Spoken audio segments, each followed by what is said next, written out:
स्वाभाविक ही डरपोक विभीषण के वचन को प्रमाण करके उन्होंने समुद्र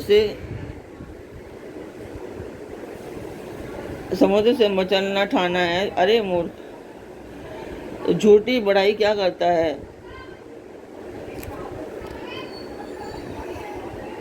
बस मैंने शत्रु के बल और बुद्धि की ठाह पा ली।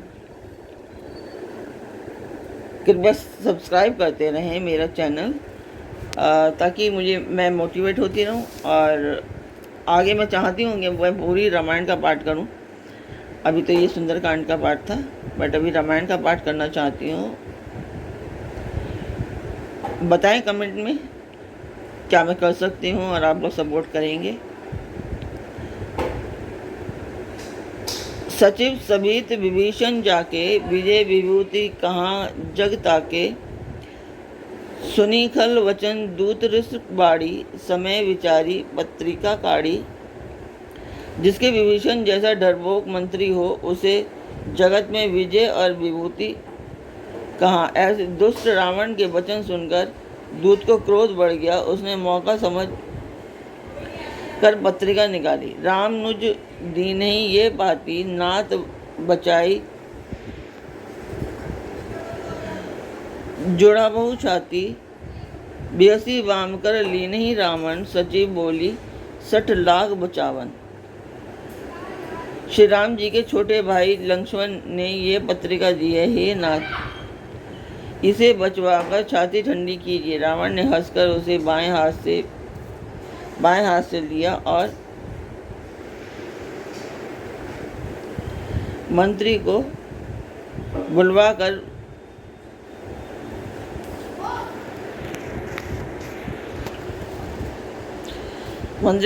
वह मूर्ख उसे बांचने लगा।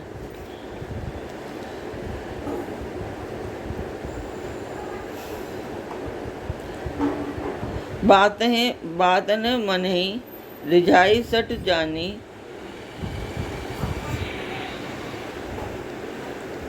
घालसी कुल स्वीस, राम विरोध न उर्वशी। सरन विष्णु अज ईस। पत्रिका में लिखा था, अरे मूर्ख, केवल बातों से ही मन को रिझाकर अपने कुल को भ्रष्ट ना कर। श्री राम जी से विरोध करके तू विष्णु, ब्रह्मा और महेश की शरण जाने पर भी नहीं बचेगा। की तजी मान अनुज इव प्रभु पद पंकज भृंग होही की राम सरानल खल कुल सहित पतंग। या तो अभिमान छोड़कर अपने छोटे भाई विभीषण की भांति प्रभु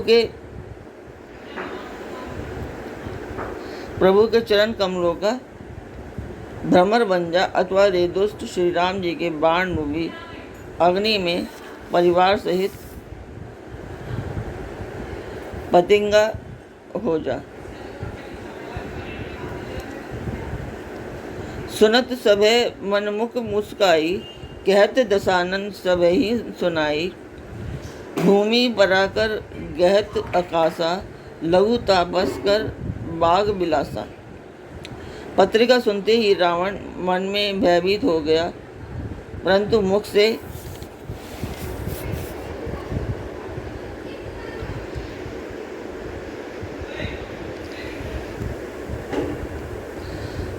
मुस्कुराता हुआ वह सबको सुनाकर कहने लगा, जैसे कोई पृथ्वी पर पड़ा हुआ हाथ से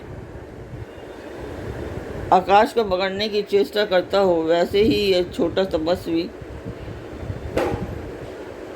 बाग विलास करता है। कह सुख नाथ सत्य सब वाणी, समुझाऊ छाड़ी प्रकृति अभिमानी। सुनहु वचन मम परिहरि क्रोधा, नाथ राम सन तजहु विरोधा। शुक ने कहा, हे नाथ, अभिमानी स्वभाव को छोड़कर सब बातों को सत्य समझिए, क्रोध छोड़कर मेरा वचन सुनिए। हे नाथ, श्री राम जी से बैर त्याग दीजिए। अति कोमल रघुवीर स्वभाव, यद्यपि अखिल लोक कर राव, मिलत कृपा तुम पर प्रभु करीहि, और अपराध न एकहु धरीहि। यद्यपि श्री रघुवीर समस्त लोगों के स्वामी हैं, पर उनका स्वभाव अत्यंत ही कोमल है। मिलते ही प्रभु आप पर कृपा करेंगे और आपका एक भी अपराध वे हृदय में नहीं रखेंगे। जनक सुता रघुनाथ ही दीजिए, एतना कहा मोर प्रभु कीजिए। जब ते ही कहा देन वदेही, चरण प्रहार की न सटते ही। जानकी जी श्री रघुनाथ जी को दे दीजिए, हे प्रभु इतना कहना मेरा कीजिए। जब उस दूत ने श्री जानकी जी को देने के लिए कहा, तब दुष्ट रावण ने उसको लात मारी। नाई चरण सिरु चला सो ताहा, कृपा सिंधु रघुनाथ जहाँ। करी प्रणामो निज कथा सुनाई, राम कृपा आपनी गति पाई। वह भी विभीषण की भांति चरणों में सिर नवाकर वहीं चला जहाँ कृपा सागर श्री रघुनाथ जी थे। प्रणाम करके उसने अपनी कथा सुनाई और श्री राम जी की कृपा से अपनी गति पाई। ऋषि अगस्त्य की साप भवानी, राक्षस भयहु रहा मुनि ज्ञानी। बंदी राम पद बारही मारा, मुनि निज आश्रम कहूँ बहु धारा। शिव जी कहते हैं, हे भवानी, वह ज्ञानी मुनि था। अगस्त ऋषि के शाप से राक्षस हो गया था। बार बार श्री राम जी के चरणों की वंदना करके वह मुनि अपने आश्रम को चला गया। विनय न मानत जल्दी जड़ गए, तीनी दिन बीती। बोले राम सको तब भय बिनु होई न प्रीति। इधर 3 दिन बीत गए, किंतु जड़ समुद्र विनय नहीं मानता। तब श्री राम जी क्रोध सहित होकर बोले, बिना भय के प्रीति नहीं होती। लक्ष्मी बाण सरासन आनु, सोशो बरिधि बिसिक कसानु। सठ सन विनय कुटिल सन प्रीति, सहज कृपन सन सुंदर नीति। हे लक्ष्मण, धनुष बाण लाओ, मैं अग्नि बाण से समुद्र को सोख डालूं। मूर्ख से विनय, कुटिल के साथ प्रीति, स्वाभाविक ही कंजूस से सुंदर नीति है।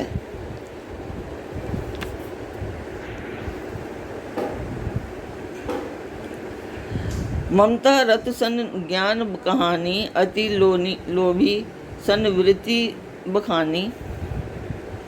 क्रोध ही सम काम ही हरि कथा, उसर बीज बय फल जथा। ममता में फंसे हुए मनुष्य से ज्ञान की कथा, अत्यंत लोभी से वैराग्य का वर्णन,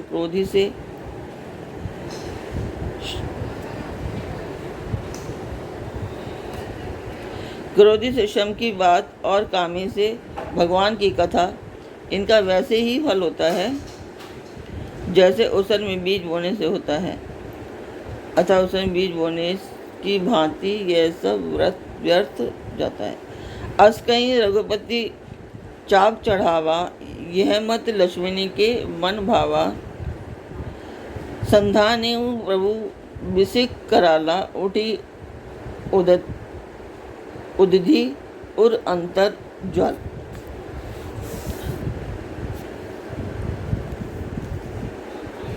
ऐसा कहकर श्री रघुनाथ जी ने धनुष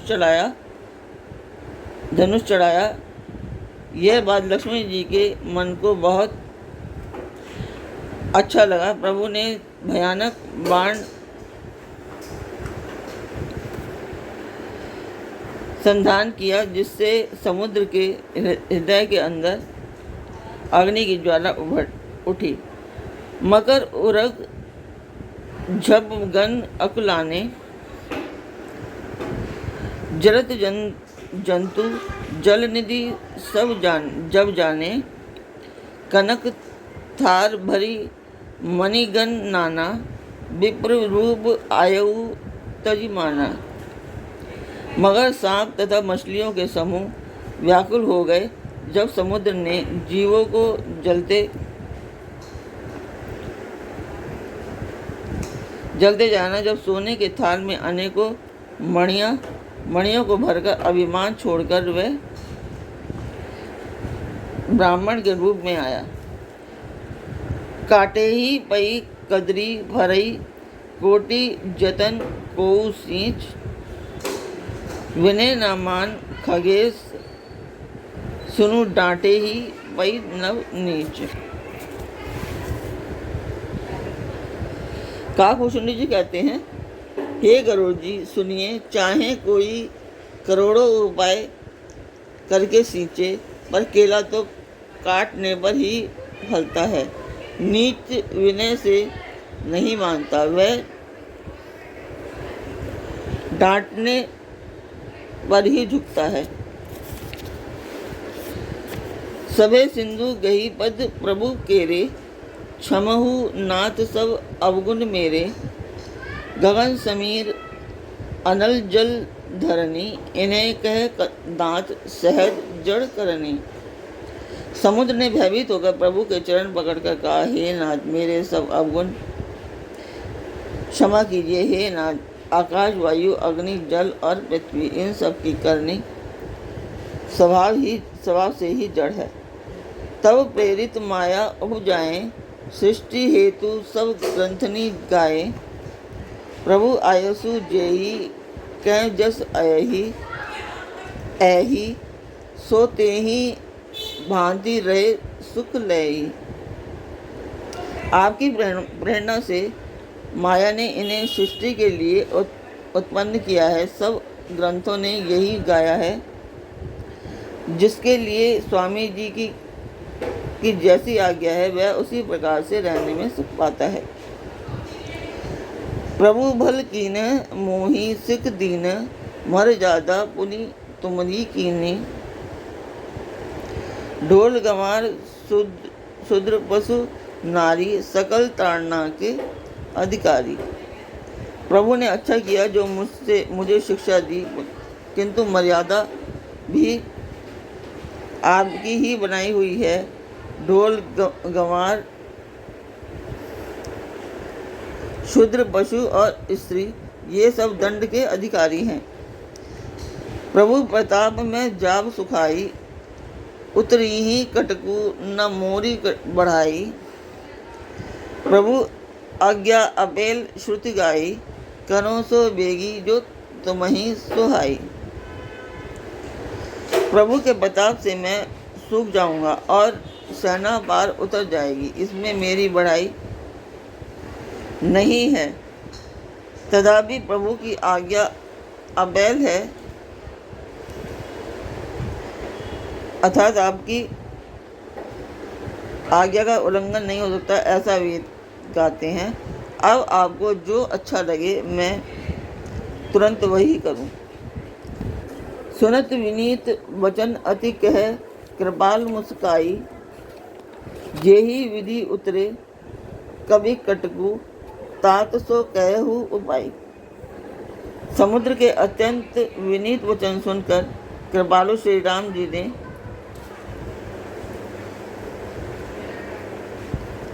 मुस्कुराकर कहा कि हे तात, जिस प्रकार वानरों की सेना पार उतर जाए वह उपाय बताओ। नाथ नील नल कृपा हो भाई, नाथ नील नल कवि हो भाई। लरिकाई ऋषि आशीष पाई, तीने के बरस किए गिरी भारे। तरी हही जलधि प्रताप तुम्हारे। समुद्र ने कहा, हे नाथ, नील और नल दो वानर भाई हैं। उन्होंने लड़कपन में ऋषि से आशीर्वाद पाया था। उनके स्पर्श कर लेने से ही भारी भारी पहाड़ भी आपके प्रताप से समुद्र पर तैर जाएंगे। मैं पुनि उर धरी प्रभुताई करी हूँ बल अनुमान सहाई। एही विधि नाथ पयोधि बधाई। जेही ये सुजसु लोक तिहु गाई। मैं भी प्रभु की प्रभुता को हृदय में धारण कर अपने बल के अनुसार सहायता करूँगा। हे नाथ, इस प्रकार समुद्र को बधाइए जिससे तीनों लोकों में आपका सुंदर यश गाया जाए। एही सर मम उत्तर तटवासी हत हूँ नाथ खल नर अग राशि। सुनी कृपाल सागर मन मीरा। तुरत ही हरि राम रणधीरा। इस बाण से मेरे उत्तर तट पर रहने वाले पाप के राशि दुष्ट मनुष्यों का वध कीजिए। कृपालु और रणधीर श्री राम जी ने समुद्र के मन की पीड़ा सुनकर उसे तुरंत ही हर लिया।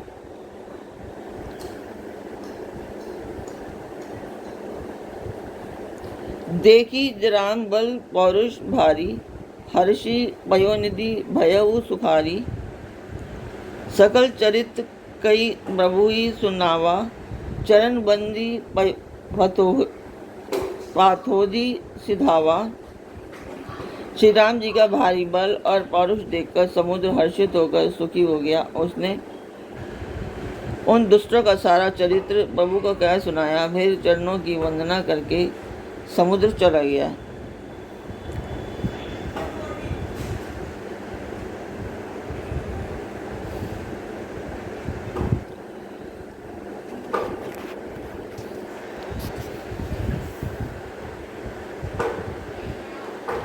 निज भवन गवनेऊ सिंधु। श्री रघुपति यह मत भायऊ। यह चरित कलि मलहर जथामति दास तुलसी गायऊ। सुख भवन संशय समन दवन। विषाद रघुपति गुण गना। तजी सकल आस भरोस। गावई सुनहि संतत सट मना। समुद्र अपने घर चला गया। श्री रघुनाथ जी को यह बात अच्छा लगा। यह चरित्र कलयुग की पापों को हरने वाला है। इसे तुलसीदास जी ने अपनी बुद्धि के अनुसार गाया है। श्री रघुनाथ जी के गुण समूह सुख के धाम, संदेह का नाश करने वाले और विषाद का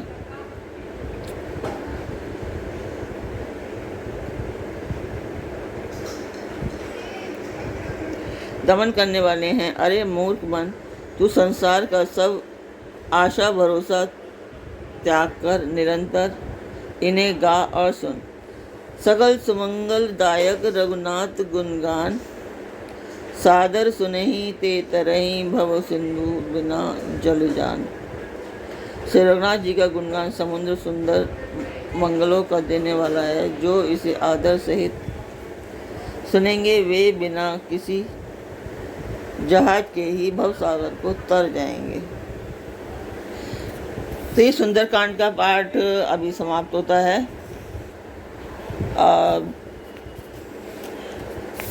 इंसान को समुद्र में जो पत्थर गए थे उनके समान हल्का होना चाहिए, मैं ऐसा समझती हूँ, ताकि सारे भवसागर हमारे पार हो सकें। और भवसागर से मेरा मतलब है कि स्वभाव हमारा ऐसा होना चाहिए जिससे प्रत्येक मनुष्य उससे रिलेट कर सके। किसी को ऐसा ना लगे कि हम उससे बात नहीं कर सकते या हम कुछ उसे सकुचाए नहीं कोई किसी से बात करने में। मेरा तो यही मत है। बाकी आप लोगों का क्या मत है, इसे बताएं।